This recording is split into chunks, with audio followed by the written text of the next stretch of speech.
Well, John, that was fun. Looking forward to doing it again. This is the John Krawczynski Show. He's John Krawczynski from The Athletic. I'm Jim Souhan from the Star Tribune. And this is our Wolves podcast at TalkNorth.com. We're going to talk about the basketball in Game 1, the atmosphere in Game 1, what it might mean for the rest of the series. We'll break down all kinds of stuff, as you know, as we usually do. Best way to listen to this show or any show you like at TalkNorth.com. Subscribe to your favorite podcast app. It's free. It's the easiest way to listen. I want to thank our longtime producer, Brandon Morton. We're coming to you from the Aquarius Home Services Studio. I want to thank our many important sponsors, including Defined Destinations, TSR Injury Law, Head Flyer Brewing, and Shepherd Goods and Lamb Chops clothing line. At the end of the show, we'll ask a Twitter question on behalf of Shepherd Goods and Lamb Chops, and John will let you know what you might win for sending in the Twitter question that we ask. So, John, hey, you've covered a lot of Wolves. You've covered them for a lot of years. What did you think of the atmosphere in Game 1? Yeah, well, first of all, I think you hit on it. The atmosphere was incredible. Full house, tarps are off in the end zones, and the place was just jumping from the start. I was wondering what it was going to be like with the 2:30 p.m. tip. Also with certainly a lot of nervous energy that was surrounding this series, given how dominant the Suns had been against the Timberwolves in 3 regular season meetings. And it really was just incredible environment to experience a game. And so that was first and foremost really a lot of fun. Secondly, I really do think, Jim, that I don't think the Suns needed to win Game 1. I think the Timberwolves needed to win Game 1. And so just given kind of all of the context surrounding the series going in, they needed to go out and play well and kind of rediscover what had made them so great in the regular season, but what they had not been able to do against the Suns. And they went out there and they absolutely did it. They smashed the Suns defensively. They handled everything that the Suns could throw at them except for Kevin Durant, which was just fine because he had a really good game and no one else hurt them. They dominated the glass. They used their size, and they got just an unbelievable Anthony Edwards performance. So, like, when you look at those boxes that they needed to check into Game 1 to kind of reset maybe the expectations going into this series, they nailed all of them, and it was as good of a start as you could expect, as you could hope for if you're a Wolves fan for this series. And talking about the atmosphere around the arena, that's one thing. The other cool thing about this game, it was almost like performance art. You had Anthony Edwards teasing and trash talking his boyhood idol Kevin Durant, one of the great scorers in the history of the league. You had Bradley Beal trying to put his hand in Ant's face on a 27-foot three. Ant swishes it, teases him, and he just shakes his head and laughs. That's, win or lose, win the series or lose the series, that to me is the heart of NBA entertainment. Yeah, absolutely. I mean, the interaction between Ant and KD, where you could see that, Ant was so fired up to play well against his favorite player of all time. And so when he's hitting those shots, when he's feeling that adrenaline pumping through him, he is just overflowing with emotion and excitement. And KD is looking at him and smiling. And I do think that there was a part of him that maybe saw a little of himself in Ant, and just in terms of, here is a rising star that is trying to stake his claim in this league, trying to make a name for himself, trying to make a name for his team. And that's very much what Kevin Durant did with the Thunder when he was 22, 23, 24 years old. And so to kind of get a glimpse of that and see a worthy opponent, I think that if it was someone that KD did not respect, did not fear, did not think was going to be a problem, there would have been maybe a more emphatic response from KD and maybe a return of fire or anything like that. But KD just shook his head, and he knew that Edwards and the Wolves had it going in that respect. He also knows that this is a long series and it's just getting started. So there's no panic either. But watching that happen in real time was just awesome. And just to see the young, rising star and the established all-time great, looking each other in the eye and going at it. I really thought that the game changed when Naz Reid and Nickeil Alexander-Walker came in the first quarter. It was very even at that point. I think Phoenix was up by 3 or something like that. And yes, Ant took over in the third quarter, but I thought the game really changed in the Wolves' favor when those two guys came in. Yeah, and that is really where when you look at these two teams and where the advantages lie, Phoenix, I think it's fair to say, and I mean it carried forward into game one from over the regular season. Starting 5 versus starting 5 is usually a bit of an advantage for Phoenix, just with the way that they play. Booker, Beal, Durant, even Nurkic is effective. Grayson Allen, did not play well in game one and got hurt, but had been really good in the regular season. But they outscored the Timberwolves by 8 when the Timberwolves had their whole 5 starting lineup in the game. But where the Wolves' advantage comes is when you start to mix and match lineups. And when you can bring 2 incredible players like Nickeil Alexander-Walker and Naz Reid off the bench, you add Kyle Anderson in, and he got banged up as well. The Suns just do not have anyone even remotely close to when they did in the bench. Eric Gordon has been terrible. Bol might be somebody that they have to add in just to give them a little more size because they got just destroyed on the boards. But he's not, a solution. Royce O'Neal is a fine player, but not capable of being explosive like Naz or Nickeil are. And then, that's not even mentioning Monte Morris or, some of the other kind of weapons, Jordan McLaughlin, even that they can bring in to do this. So that I think is where you're going to see the Timberwolves try to turn closer games into blowouts is when you go that way. And what I really liked about it, Jim, is as the game developed and Chris Finch saw how effective Naz and Nickeil were. I think Nickeil was a plus 28, Naz was a plus 22. He rode those guys a little bit longer than normal. He cut some of the other minutes back from Mike Conley, who was struggling, from Cat, who was in foul trouble, but was really good in the first half. So I thought that Finch did a really good job of adjusting and adapting to what was happening in the game. And he just has more options at his disposal than Frank Vogel does. Frank Vogel has to hope that the starting 5 of Phoenix just dominates the game to an incredible degree, whereas Finch can throw all sorts of different things at them. I had a few people tell me that the strategy based on Kevin Durant's ability is he's going to get his 27 points. He's going to score 27 in a victory. He's going to score 27 in a loss. He's going to get his shots. He's going to make his shots. And why worry about it? Why send 3 people to Kevin Durant if he's going to hit the shot anyway? So their strategy is make sure the other guys don't go crazy.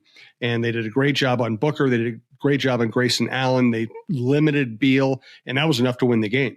Yeah, no, I think it is a strategy, Jim, and I think it can be effective because, I mean, watching Durant in that game, and we've watched him for his entire career, I don't know that there is an antidote to him. Like you could put Mike Conley on him, and he'd have the same amount of points and the same ease of getting his shot off as when you put Rudy Gobert on him. I mean, he hit some shots in that game with Rudy's hand in his face, with Karl Anthony Towns' hand in his face, with Ant right there, that were just incredible.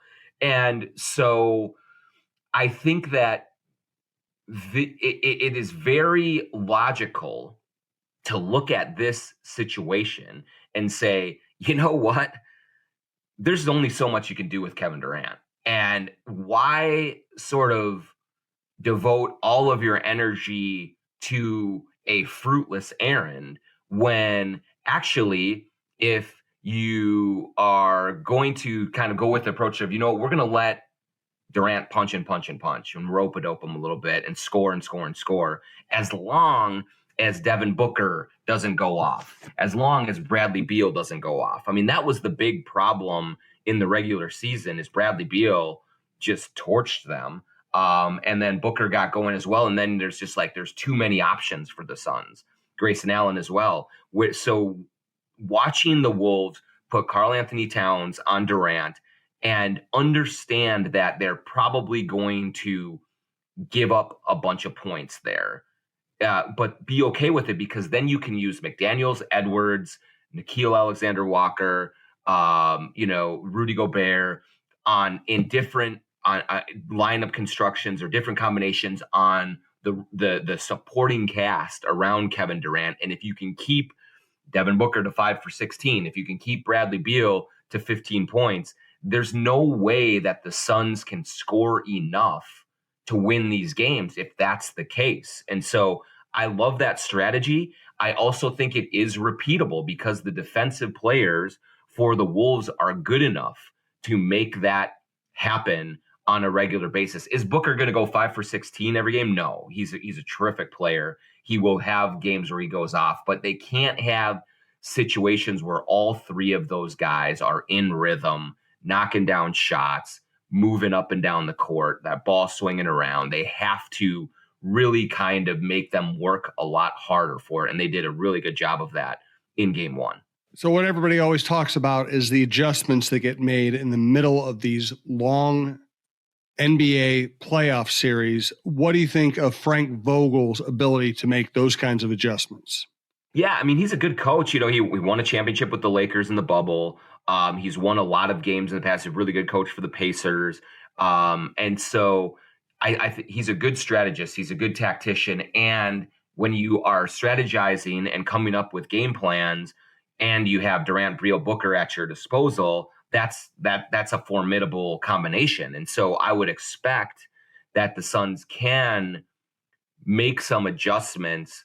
But similar to what the Wolves did, I thought, going into game one, I think one of their adjustments is we just got to play better. And they have to get more from Beal and Booker. They have to go, but I don't know that there are a lot of real changes schematically or roster wise that they can do just because of how thin their roster is. Maybe you do put Bol in the game and see if he sparks it. Maybe, maybe you do play a smaller with Kevin Durant at the 5. But if you do that, we've already seen what Rudy Gobert and Towns can do on the boards. And I would think you would see even more of that with Durant at the 5. But I think that he will get creative. I think he will try to mix some things up. I think that his best option right now is to say, guys, you just got to play better, because there's not going to be a magic bullet to fire.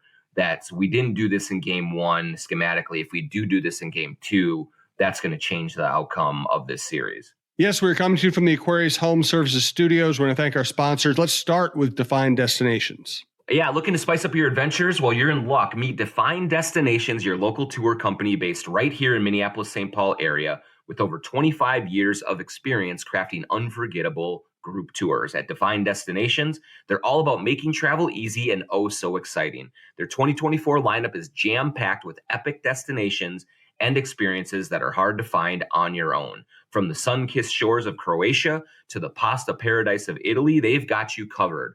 Plus, they include airfare, tasty meals, and must-see attractions. It's like a vacation jackpot.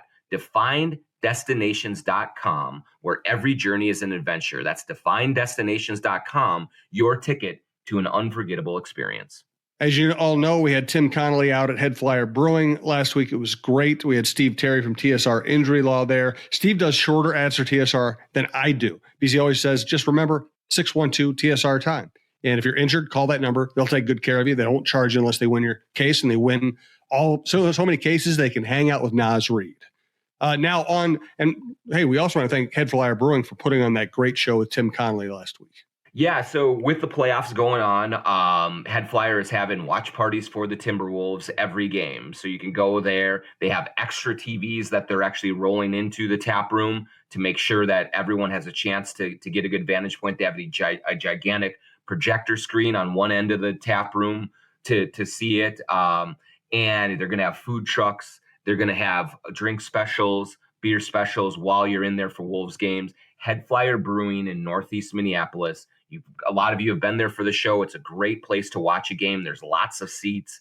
The tap room is wide open and clean. It's not claustrophobic.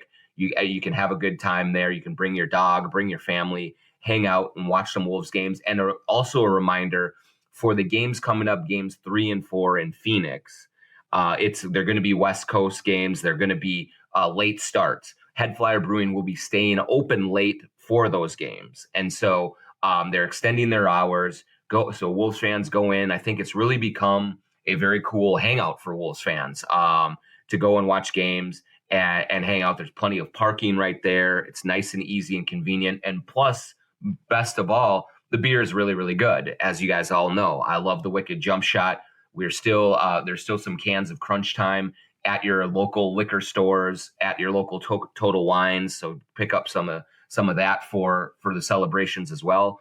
But go into Head Flyer Brewing, watch a Wolves game, congregate with fans, bite your fingernails, cheer, and have a good time. Head Flyer Brewing, Northeast Minneapolis. And last but not least, it looked like the guys from Shepherd Goods and Lamb Chop's clothing line were having a great time courtside, and they've been a great sponsor, and it's fun to see them getting excited about the Wolves.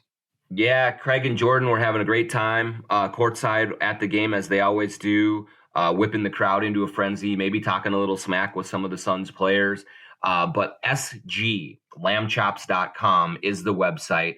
Go there for the Lamb Chops clothing. That is some of the most comfortable, some of the highest quality stuff that I've ever worn. I love their hoodies. Their shorts are my favorite shorts that I've ever worn.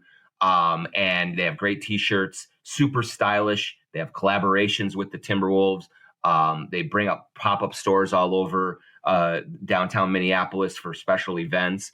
And they are community guys who have been big supporters of this podcast, of the Timberwolves. And so show your love to them by supporting them as well. sglambchops.com. Use the promo code JOHNK20, JONK20 for 20% off any of your orders there at Lamb Chops. And, it's high quality stuff.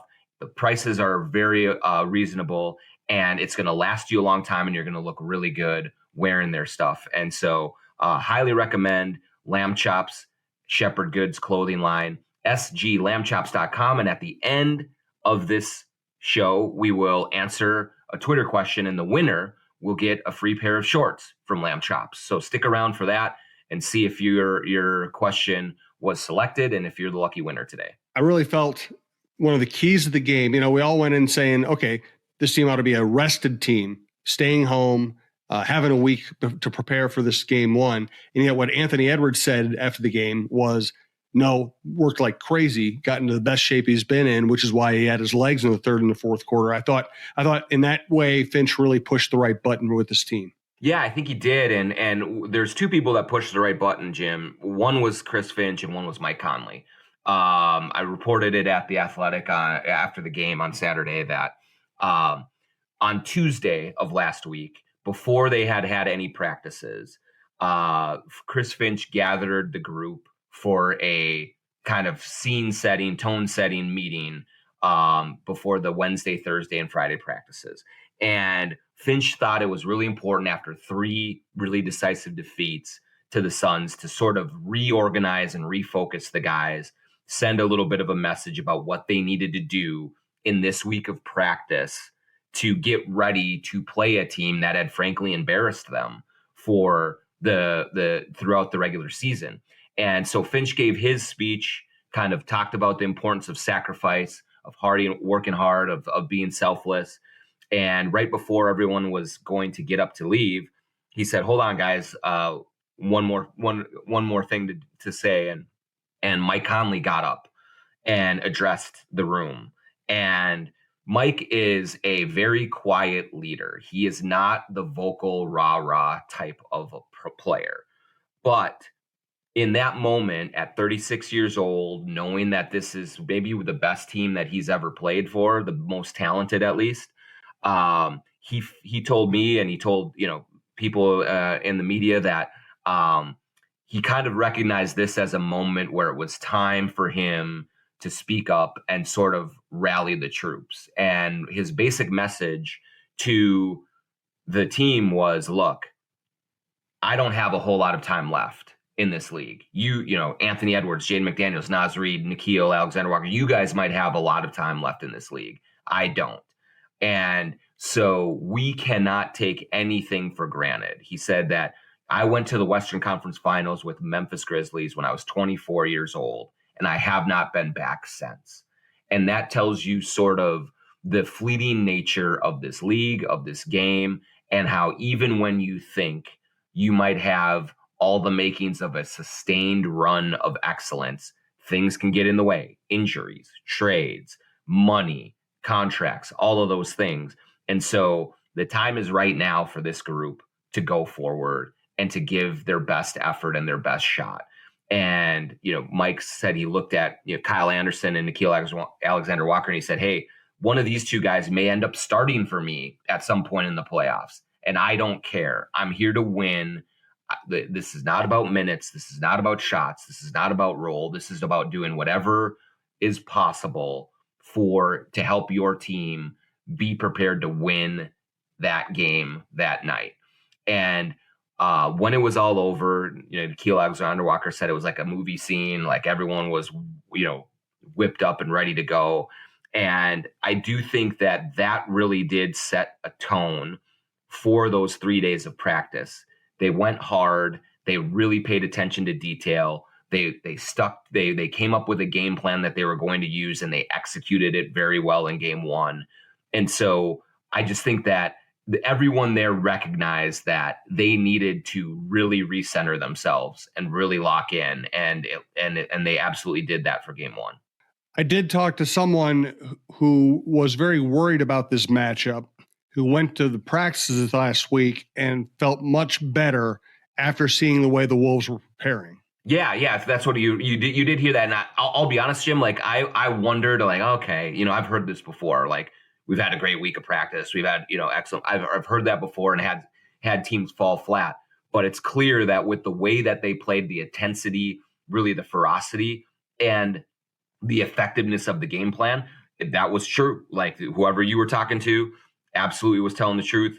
Chris Finch, who had mentioned it in the pregame kind of media availability, that was true. That was not any kind of lip service. They really got after it. They really understood the gravity of the situation and how good Phoenix is. I think they have gotten into trouble in the past with taking opponents for granted or being sort of satisfied with a little bit of success, and that was not the case here. They had been smacked by Phoenix 3 times, and they didn't like that feeling. And this is one theme that has sort of kind of been threaded through the entire season, is that it's a team that when they get punched, they don't stay down. They hadn't lost 3 in a row all season long. They've only lost 2 in a row, I think 3 times.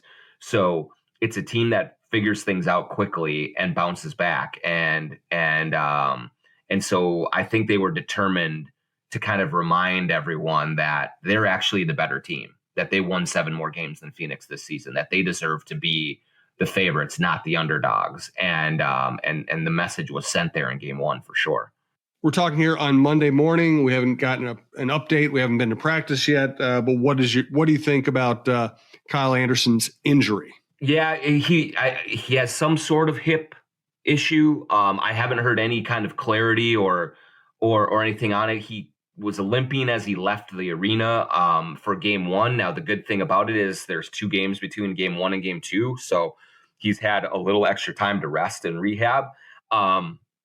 We hope to find out a little bit more about it later today at practice and what his prospects are for playing in game 2. But sometimes, those hip injuries can linger a little bit. They can be sensitive and touchy. And so it wouldn't surprise me if he's not ready to go there. But they'll do the right thing. They'll be cautious with him and do it. But if he's ready to go, he will go. But I don't have any kind of definitive update yet on what his status is. I thought it was a very strange game for Mike Conley. We know how important he is to this team. He had a bad shooting night. That can happen to anybody, but he also committed some really weird fouls that a player of his experience and intelligence wouldn't commit.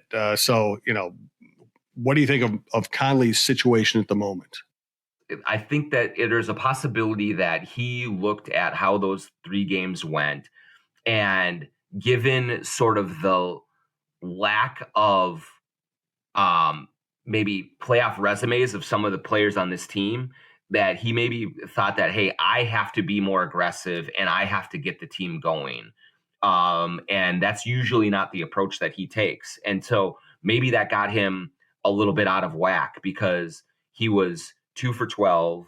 And you're right, some of the fouls were just the kind of silly fouls that a player of his intelligence and his experience does not usually commit. This is a tough matchup for him, Jim. The Suns have size in the backcourt with Beal, with Grayson Allen, with Devin Booker. That makes it kind of harder sometimes for him to operate. And so it is a challenge. But I think if you want to look at it going into game 2, the Suns can absolutely say, look, Devin Booker is not going to be that bad again in game 2. Bradley Beal will start to knock down shots in game 2. We will have some areas where we can improve and get right back into this thing. And they are right about that. I fully expect the Suns to be much, much better. But I think the Timberwolves on the flip side can look at it and say, that might have been Mike Conley's worst game of the season. He's not going to play like that again. Also, Naz Reid was good, but he wasn't spectacular. And so he has room to improve. Karl Anthony Towns was great in the first half, really essential in terms of keeping the offense afloat, while Anthony Edwards was sort of trying to figure things out. But in the second half, he didn't play a ton. He had foul trouble, and he was just solid. It was a solid game for him. It was not one of the Karl Anthony Towns blow up games for him. And so there are other areas that the Wolves can look at and say, we won by 25 points, but that was not a perfect game for that team. And so they have areas to improve as well going into game 2. And I think Mike Conley just not being, frankly, a disaster in a lot of ways, from a shooting standpoint, from a foul standpoint, I think that will go a long way toward helping them as well. All right, now let's wrap up the show with our Twitter question for Shepherd Goods and Lamb Chop's clothing line. Yeah, so this Twitter question, and again, thanks to sglambchops.com, JONK20 for 20% off at sglambchops.com. It comes from Patrick. How do you think Finch decides on closing lineups if future games come down to final possessions? Ride the hot hand as he did Sunday, or put the starters out to close? I do think, Patrick, that Finch understands that these are the playoffs and that they're going to have to do whatever it takes to just win the game. And I know that sounds, well, no kidding, John, but actually what you often see coaches struggle with in these moments is, how married do you stay to the most high profile players on your team, to the starting lineup of your team? And what do you do in those? It's hard to make the decision to sit down a starter making a lot of money for a bench player or something like that. But I think that Finch has set a tone where we're going to do what we have to do to win the game. I think it's especially important against Phoenix. If Denver is an opponent, teams that have high level shot makers who can generate offense on their own, you're going to have to get buckets down the stretch of games. You're not just going to be able to win it defensively in the close games. And so if that means Naz Reid has a hot hand, you ride him. If that means that Nickeil Alexander-Walker is knocking down shots and Jaden McDaniels is struggling, maybe that's an antidote. Maybe you go that way. If that means Karl Anthony Towns is rolling and in the post and beating KD up like he did in the first half on Sunday, then you go through Karl Anthony Towns more. If it's Anthony Edwards on a heater, you do that. I think it's just, there is a sense right now from this coaching staff that they have to be resourceful and they have to be adaptable to each game, because as much fun as game 1 was, as dominant as that performance was, it's still just one game. This series is far from over. It's actually just getting started. And so anytime they're in a position to get a win, you got to do whatever it takes. And I think Finch will have that approach. I think he will prefer to have his starters out there. I think that that's the group that he trusts the most, that he thinks can be the most effective. But if throughout the course of the game we've seen otherwise, I think that he will kind of ride with whatever is working the best in that moment. Great stuff, John. Appreciate it. Thanks to Brandon. Thanks to all of our sponsors and all of our listeners. Thanks for making the show a success. We really do appreciate it. This should be a fun couple of weeks, maybe a couple of months. Keep checking in with us. We'll continue to do a show every week. Maybe we'll throw a bonus in if things get really crazy here. But hey, thanks to everyone who listens. Thanks to everyone who came out to see us at Head Flyer. We'll talk to you next week.